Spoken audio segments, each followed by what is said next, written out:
ನಟ ಕಮಲ್ ಹಾಸನ್ ವಿರುದ್ಧ ಪ್ರತಿಭಟನೆ ಇನ್ನೂ ಕೂಡ ನಿಲ್ತಾ ಇಲ್ಲ ಕರ್ನಾಟಕದಲ್ಲಿ. ಈಗ ಕೋರಮಂಗಲದಲ್ಲಿ ಕನ್ನಡ ಪರ ಸಂಘಟನೆಯಿಂದ ಪ್ರೊಟೆಸ್ಟ್ ನಡೀತಾ ಇದೆ ದೊಡ್ಡ ಮಟ್ಟದಲ್ಲಿ. ಕೋರಮಂಗಲ PVR ಮಾಲ್ ಮುಂದೆ ಪ್ರತಿಭಟನೆಯನ್ನ ಮಾಡಲಾಗ್ತಾ ಇದೆ ಕಮಲ್ ಹಾಸನ್ ಅವರ ವಿರುದ್ಧ. ಕ್ಷಮೆಯನ್ನ ಕೇಳಲೇಬೇಕು ಕಮಲ್ ಹಾಸನ್. ಕೋರಮಂಗಲ PVR ಮಾಲ್ ಮುಂದೆ ನಡೀತಾ ಇರುವಂತ ಪ್ರತಿಭಟನೆ ಇದು. ರೂಪೇಶ್ ರಾಜಣ್ಣ ನೇತೃತ್ವದಲ್ಲಿ ಪ್ರತಿಭಟನೆ ನಡೀತಾ ಇದೆ. PVR ಮಾಲ್ ಒಳಗಡೆ ನುಗ್ಗಿ ಪ್ರತಿಭಟನೆಯನ್ನ ಮಾಡಲಾಗಿದೆ. ಕಮಲ್ ಹಾಸನ್ ಸಿನಿಮಾ ರಿಲೀಸ್ ಮಾಡಬಾರದು ಯಾವುದೇ ಕಾರಣಕ್ಕೂ ಅಂತ ಮನವಿಯನ್ನ ಮಾಡಿಕೊಂಡಿರೋದು. ಇಷ್ಟೆಲ್ಲ ಆಗ್ತಾ ಇದ್ರೂ ಕೂಡ ಕಮಲ್ ಹಾಸನ್ ಮಾತ್ರ ತಮ್ಮ ಮಾತನ್ನ ವಾಪಸ್ ತೆಗೆದುಕೊಳ್ತಾ ಇಲ್ಲ. ಕನ್ನಡಿಗರತ್ತ ಕ್ಷಮೆಯನ್ನ ಕೂಡ ಕೇಳ್ತಾ ಇಲ್ಲ.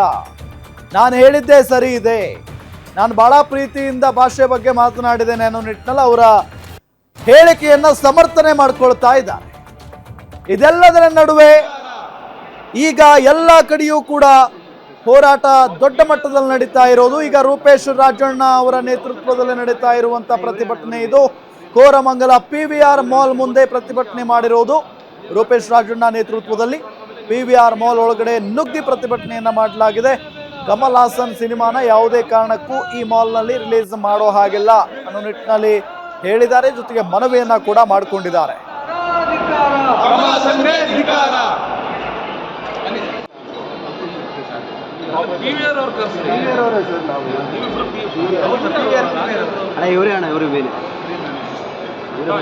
ಗೊತ್ತಿದೆ ವಿಷಯ ಅಲ್ವಾ, ಏನಾಗ್ತಾ ಇದೆ ಅಂತ ಗೊತ್ತಿದೆ. ಯಾವುದೇ ಕಾರಣದಲ್ಲಿ ನಿಮ್ದು PVR ಅಕೌಂಟ್ ಇದೆಯಲ್ಲ, ಟ್ವಿಟರ್ ಅಕೌಂಟ್ ಬೇಡ ಕಮಲ್ ಹಾಸನ್ಗೆ ಧಿಕ್ಕಾರ.